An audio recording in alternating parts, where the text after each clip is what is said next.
Chapter 26.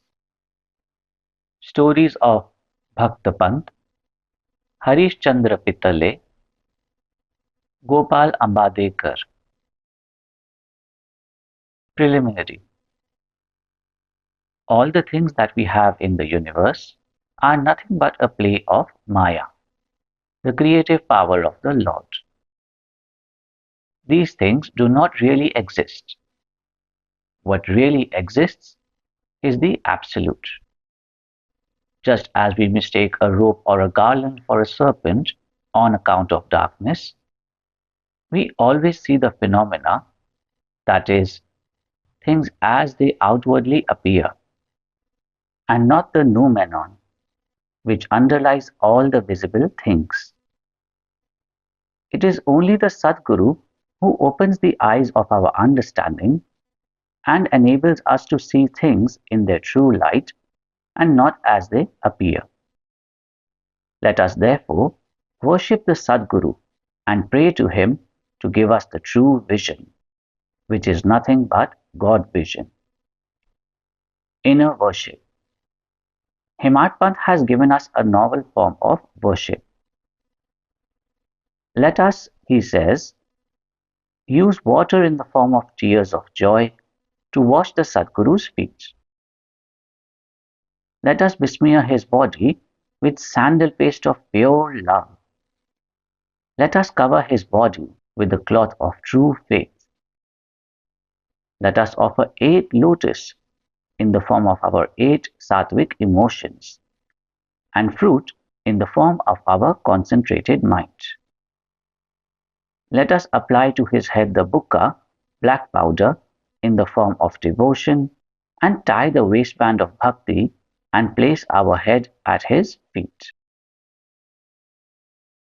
After decorating the Sadguru with all ornamentation this way, let us offer ourselves to him and wave chamar of devotion to ward off heat. After such blissful worship, let us pray thus. Turn our mind inward. Give us discrimination between the unreal and the real, and non-attachment for all worldly things, and thus enable us to get self-realization. We surrender ourselves, body and soul, to you. Make our eyes yours, so that we should never feel pleasure and pain. Control our body and mind as you wish. Let our mind rest in your feet. Now let us turn to the stories of this chapter. Bhakta Pant. Once it so happened that a devotee by name Pant, a disciple of another guru, had the good fortune of visiting Shirdi. He had no mind to go to Shirdi, but man proposes one way and God disposes the other. He was travelling in a BB&CI railway train where he met friends bound for Shirdi. They all asked him to accompany them, and he could not say no. They alighted at Mumbai, while Pant got down at Virar. There he took the permission of his guru for the Shirdi trip, and after arranging for the expenses, left with the party for Shirdi. They all reached the place in the morning and went to the masjid at about 11 a.m. On seeing the concourse of the devotees assembled for Baba's worship, they were all pleased.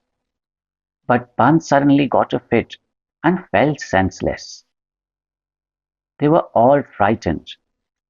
Still they tried their best to revive him to his senses. With Baba's grace, after sprinkling water over his head, he regained his consciousness and sat upright as if he was just awakened from sleep. The omniscient Baba, knowing that he was a disciple of another guru, assured him and confirmed his faith in his own guru by addressing him as follows. Come what may, leave not but stick to your own bolster and ever remain steady with him." Pant at once knew the significance of this remark, and thus he was reminded of his Guru. This kindness of Baba he never forgot in his life. Harishchandra Pitale. There was a gentleman by name Harishchandra Pitale in Mumbai. He had a son who suffered from epilepsy. He tried many allopathic and Ayurvedic physicians, but there was no cure. There remained only one way of remedy, viz., resorting to the saints. It has been stated in chapter 15 that Das Kanu, by his inimitable and splendid kirtans, spread the fame of Sai Baba in the Mumbai presidency. Mr. Pitale heard some of these kirtans in 1910 and learned therefrom and from others that Baba, with his touch and mere glance, cured many incurable diseases. Then a desire arose in his mind to see Sai Baba. Making all preparations and taking offerings and fruit baskets, Mr. Pitale came to Shri with family, wife and children. He then went to the masjid with them, prostrated before Baba, and placed his sick son at Baba's feet. No sooner Baba saw the child than an untoward thing happened. The son immediately revolved his eyes and fell down senseless. His mouth began to throw foam, and his whole body began to perspire profusely, and it seemed as if he breathed himself out. Seeing this, the parents became very nervous and upset. The boy used to get such fits very often, but this fit seemed to persist long. Tears began to flow ceaselessly from the mother's eyes, and she began to wail that her condition was like that of a person who, being afraid of the robbers, ran into a house which collapsed on him, or like a cow fearing a tiger, ran into the hands of a butcher, or like a traveler who, being tormented by the heat of the sun, went to take refuge under a tree, which fell upon him, or like a devout person going for worship into a temple, which collapsed upon him. Then Baba comforted her, saying, "Do not wail like this. Wait a bit. Have patience. Take the boy to your lodging. He will come to his senses within half an hour." They did as directed by Baba and found that his words came true. As soon as he was taken into the Vada, the boy recovered, and all the Pitale family and others were very happy, and all their doubts disappeared. Then Mr. Pitale went with his wife to see Baba and prostrated himself before him very humbly and respectfully, and sat shampooing his legs and mentally thanking Baba for his kind help. Baba then smilingly said, "Have not all your thoughts, doubts, and apprehensions calmed down now? Hari will protect him who has got faith and patience." Mr. Pitale was a rich and well-to-do gentleman. He distributed sweetmeats on a large scale and offered to Baba excellent fruits and pan.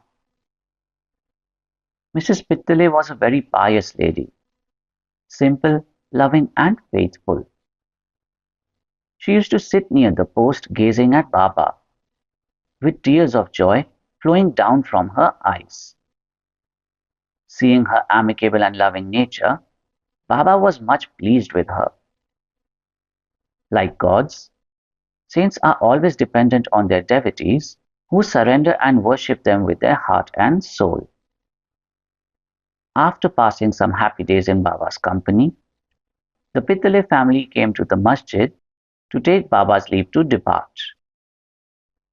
Baba gave them udi and blessings and called Mr. Pitale close by and said to him, "Bapu, I had given you rupees 2 before. Now I give you rupees 3. Keep these in your shrine for worship and you will be benefited. Mr. Pitale accepted these as prasad, prostrated himself again before Baba, and prayed for his blessings. A thought arose in his mind that, as this was his first visit to Shirdi, he could not understand what Baba meant when he said that he had given rupees 2 previously. He was curious to have the mystery solved, but Baba kept silent. When Mr. Pitale returned Mumbai, he narrated to his old mother all that happened at Shirdi and the mystery about Baba's giving him rupees 2 earlier.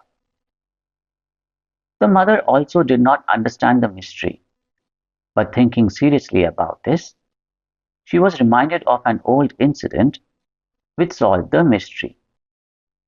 She said to her son, "As you now went to Sai Baba with your son, so had your father done when he took you to Akkalkot for the darshan of the Maharaj there many years ago.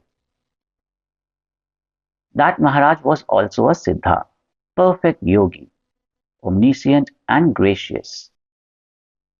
Your father was devout, and his worship was accepted.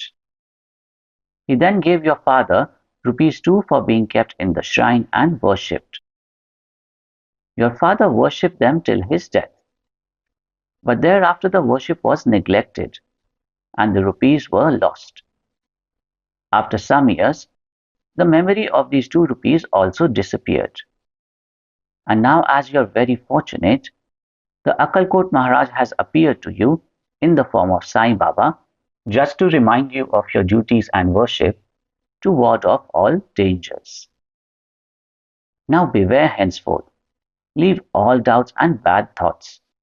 Follow your ancestors and go on worshipping the family gods and the rupees and take pride in the blessings of the saints." Sai Samarth has kindly revived the spirit of bhakti in you. Cultivate it to your benefit. Hearing the remarks of the mother, Mr. Pitale was very much delighted. He came to know and was convinced about the all-pervasiveness of Baba and the significance of his darshan. Thenceforward, he became very careful about his conduct. Mr. Ambadekar. Mr. Gopal Narayan Ambadekar of Pune was a devotee of Baba. He served for 10 years in the Abkari department in the Thana district and in the Jauhar state, from where he had to retire.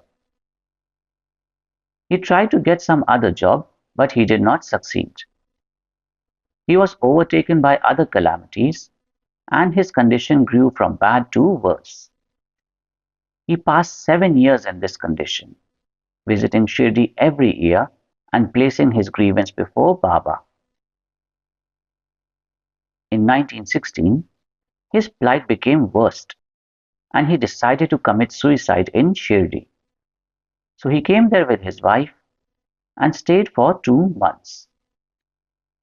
One night, while sitting in a bullock cart in front of Dikshitwara, he resolved to end his life by throwing himself into a well close by. But Baba wished to do something else. A few paces from this place, there was a hotel, and its proprietor, Mr. Sagun, a devotee of Baba, came out and accosted him thus: "Did you ever read Akkalkot Maharaj's life?" Ambadekar took this book from Sagun and began to read it. Casually, or we may say providentially, he came across a story which was to this effect. During the lifetime of Akkalkot Maharaj, a certain devotee suffered very much from an incurable disease. And when he could no longer endure the agony and pain, he became desperate, and in order to end his miseries, threw himself one night into a well. Immediately the Maharaj came there and took him out with his own hands and advised him thus: "You must bear the fruit, good or bad, of your past actions. If it is incomplete, Suicide won't help you. You have to take another birth and suffer again. So instead of killing yourself, why not suffer for some time and finish up the fruit of your past deeds and be done with it once and for all? Reading this appropriate and timely story, Ambadekar was much surprised and moved. Had he not got Baba's hint through the story, he would have been no more. On seeing Baba's all-pervasiveness and benevolence, his faith in him was confirmed and he became a staunch devotee. His father was a devotee of Akkalkot Maharaj, and Sai Baba wanted him to walk into his father's footsteps and continue his devotion to him. He then got Sai Baba's blessings and his prospects began to improve. He studied astrology and gained proficiency in it, and thereby improved his lot. He was able to earn sufficient money and passed his later life in ease and comfort. Bow to Shri Sai. Peace be to all. Mohanji loves you.